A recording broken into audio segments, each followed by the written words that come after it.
Kalau orang melihat sikap Bu Mega, saya sih orang awam. Memang ada salah satu karakter yang dia tidak bisa lepas. Karena latar belakang dia kan anak presiden. Yang tidak bisa dibantah maunya. Kan Bu Mega selama ini visi misinya kan kepartaian. DNA-nya kekuasaan Pak Depan. Ada retreat, kemudian diboikot oleh PDIP. Kepala-kepala daerahnya nggak boleh ikut. Ini kan sama halnya mempermalukan presiden. Nggak gampang melunakkan sikap politik Megawati itu, Bang. Abang juga tahu lah bagaimana ketua umum partai ini yang satu ini kan dendam politiknya ke orang-orang yang kemudian memang tidak sehati dan seiman. Sepenendam apa sih Megawati itu terhadap lawan politiknya? Ya diantaranya kan yang seperti kita atau yang kita sering dengar lah ya, ada Gus Dur ya kan, yang ya dilengsarkan oleh Megawati ya, termasuk dengan pengakuan Gus Dur sendiri kan, bahwa Megawati itu tidak menghormati hukum yang ada. Dan kemudian juga ada SBY ya kan, lawan politik yang memang tidak diberikan ruang sama sekali oleh Megawati selama PDB itu menjadi bagian dari kekuasaan pemirsa. Dan sekarang ada Pak Jokowi yang selalu diserang. Nah, selepas Pak Jokowi diserang dan sekarang sudah merembet ya kepada Pak Prabowo, ya diantaranya memboikot retret dan salah satu program Pak Prabowo. Nah, kembali ke pertanyaan yang tadi, sependam apa sih Megawati terhadap lawan politiknya, dan mari kita simak terlebih dahulu pemirsa. Partai politik itu kalau saya lihat ya, saya orang awam Pak Depan. Itu tuh semua punya drama sendiri-sendiri. Cuma yang seru sekarang ini, karena judulnya kan seru, di buku dizolimi gitu ya. Makanya jadi rame seperti ini. Nah, kalau dari statement Mas Adi tadi, bahwa dari awal memang Pak Prabowo, kita tahu semua, Pak Prabowo ini kan pengennya guyup. Makanya dari begitu selesai dilantik atau selesai menang, kita urus bareng-bareng negeri ini. Yang nggak mau, jangan ganggu. Kan statementnya gitu. Artinya itu sudah dalam. Jadi kalau sekarang ada PDIP yang tantrum seperti itu, ya... Bahasa anak sekarang tantrum Pak Yas?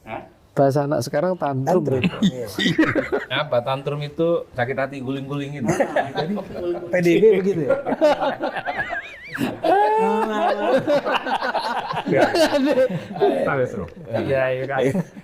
Sesuatu nggak dapat yang dia inginkan.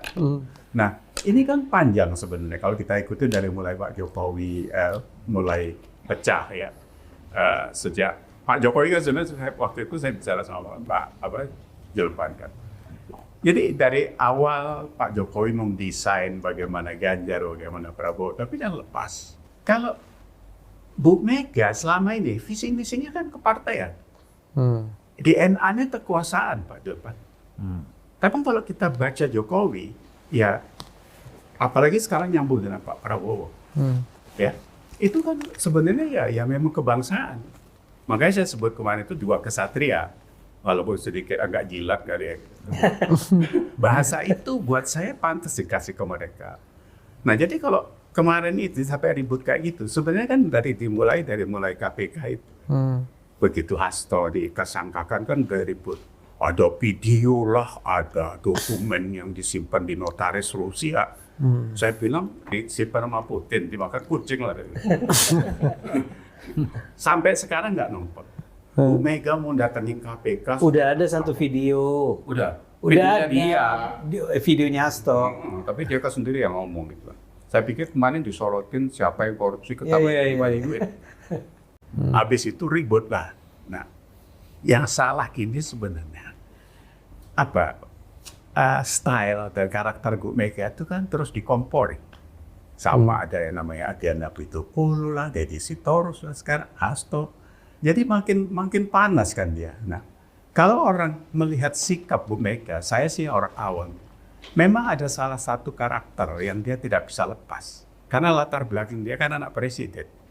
Yang tidak bisa dibantah maunya. Kan kalimat petugas partai, saya tadi ngomong dengan Mas Sahal, bahwa tanggal 6 Agustus 2023 saya itu dipanggil Hasto.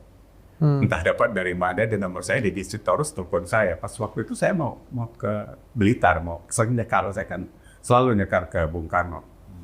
Nah, ketemu di Sultan Syahrir, itu yang dipamerkan ke saya itu kan soal struktur partai. Karena waktu itu saya keras Mas nulis soal, saya tidak setuju soal petugas partai. Iya, iya. Dijelasin nama saya karena ada 59 jenderal, ada sekolah partai dan sebagainya. It's okay, saya bilang. Itu kekuatan PDIP no doubt lah, nggak bisa dibantah. Ah, Tapi dalam konteks kalimat itu perendahan terhadap presiden yang dipilih rakyat. Ya. 86 juta memilih Pak Jokowi. Itu kalian abaikan begitu saja. Dan kalian bilang Jokowi petugas partai. Apalagi dikasih diskusi kecil di video Puan. Terus kasihan deh Pak Jokowi kalau nggak ada PDIP. Kalimat-kalimat yang luar biasa. Saya bilang saya dari dulu nggak pernah milih PDI. Saya bilang sama Kasto. Jadi kalaupun 2014 saya dukung Jokowi karena saya memang suka sama sosok. Karena apapun judulnya Bang, ketika ada retreat kemudian diboikot oleh PDIP, kepala-kepala daerahnya nggak boleh ikut, ini kan sama halnya mempermalukan presiden. Ini sama halnya mempermalukan pemerintah. Kenapa dipermalukan? Ini program kok nyata, anggarannya jelas 13M. Dan ini ketika tiba-tiba ada partai politik ngebeblelo yang dulu mengaku teman dan sahabat tiba-tiba ngebangkang. Ini yang saya kira harus ada upaya-upaya yang kelihatan memang tidak kelihatan konfrontatif. Saya menduga upaya untuk bagaimana tiba-tiba PDIP yang awalnya menolak tiba-tiba ikut di hari ketiga retret, itu pasti ada pembicaraan di belakang panggung yang tidak terendus oleh publik. Enggak gampang melunakkan sikap politik Megawati itu Bang. Abang juga tahu lah bagaimana ketua umum partai ini yang satu ini kan dendam politiknya ke orang-orang yang kemudian memang tidak sehati dan seiman. Jadi ini akan menjadi titik kunci sebenarnya bagaimana hubungan politik antara Megawati khususnya dengan Prabowo Subianto ke depan akan diuji terkait tentang retreat. Nah, tapi karena retreat ini secara perlahan sudah dihadiri oleh kader-kader PDIP, mungkin di masa-masa yang akan datang akan kelihatan bagaimana sikap kompromi politiknya. Kalau bicara tentang internal PDIP memang cukup membelah kok. Itu sangat kelihatan sekali. Kalau mazhabnya Pak Hasto secara umum itu adalah mazhab yang konfrontatif. Di situ ada Deddy Sitorus, kemudian ada Adian Apitupulu dan seterusnya. Memang sangat kelihatan sekali style politik mereka ingin berada di luar kekuasaan, masih nyalak dan agresif. Sementara kalau kita melihat wajah lain di internal PDIP, wajahnya Puan Maharani adalah wajah yang lebih toleran dan inklusif dan sama sekali tidak pernah nyerang Jokowi. Sejak Pilpres 2024, Puan Maharani dan barisan politiknya, di situ ada komandan Korea, tidak pernah sama sekali nyerang Pak Jokowi. Dan di acara Danantara itu, Puan duduk di sebelah Jokowi dan sangat akrab. Dan saya mendengar persis ya, dan ingat ketika komandan Korea itu mengatakan, kita jangan pernah memusuhi orang yang baik. Itu satu statement yang sebenarnya disampaikan secara terbuka, bahwa tidak mungkin PDIP itu memusuhi orang sebaik Jokowi versi. Bukan jangan memusuhi orang yang baik aja, yang berduit juga. Itu judulnya. Biasanya Pak Acul itu kan ngomong dua hal, jangan musuhi orang baik dan jangan lawan orang cantik. Biasanya kayak gitu tuh Pak. Tapi yang muncul terkait ini adalah dua faksionalisasi di internal PDIP per hari ini menurut saya itu sangat kuat ditangkap oleh publik. Tinggal ke depan menuju Kongres PDIP yang kesekian kalinya, kira-kira siapa yang lebih kuat mempengaruhi opininya Bu Megawati? Itu yang paling penting nih. Mazhab oposisi atau mazhab akomodasi. Tapi satu hal yang jelas, kalau saya membaca strategi dan komunikasi politik secara umum, sikap politik yang agresif, temperamental, menyerang, membabi buta, terlampau misalnya sibuk mencari kesalahan orang, itu kontraproduktif Pak. Terlampau tidak disukai oleh publik dan pemilih kita. Kita tahu nanti di 2024 ada sekitar 65% pemilih muda umurnya 17 sampai 40 tahun. Ini jumlah market politik yang cukup besar, di mana gaya politik mereka itu adalah gaya politik yang santuy itu. Gemoy-gemoy, joget-joget, ngomongnya nggak petentang-petenteng, ngomong yang baik-baik. Ini juga pasti difikirkan oleh PDIP. Artinya apa? Sikap resistensi, sikap galap seperti yang ditampilkan sejak zaman dahulu misalnya. Orde Baru ataupun ketika jadi oposisi di zaman SBY mungkin saat itu masih termakan oleh pemilih karena saat itu profil demografinya hampir mayoritas 80% adalah zaman kolonial Pak. Adalah kelompok-kelompok pemilih lama yang sangat ideologis bahwa berpolitik itu harus tampil gegap gempita, kepalkan tangan, tunduk ditindas atau bangkit melawan.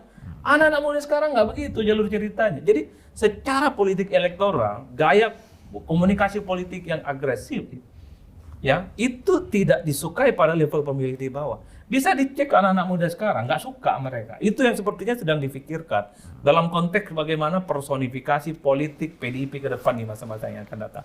Nah yang kedua tentu di Indonesia ini ada kecenderungan menjadi oposisi itu berjalan di tempat yang sunyi. Nggak punya teman, nggak punya sahabat, nggak punya kawan, dan seterusnya.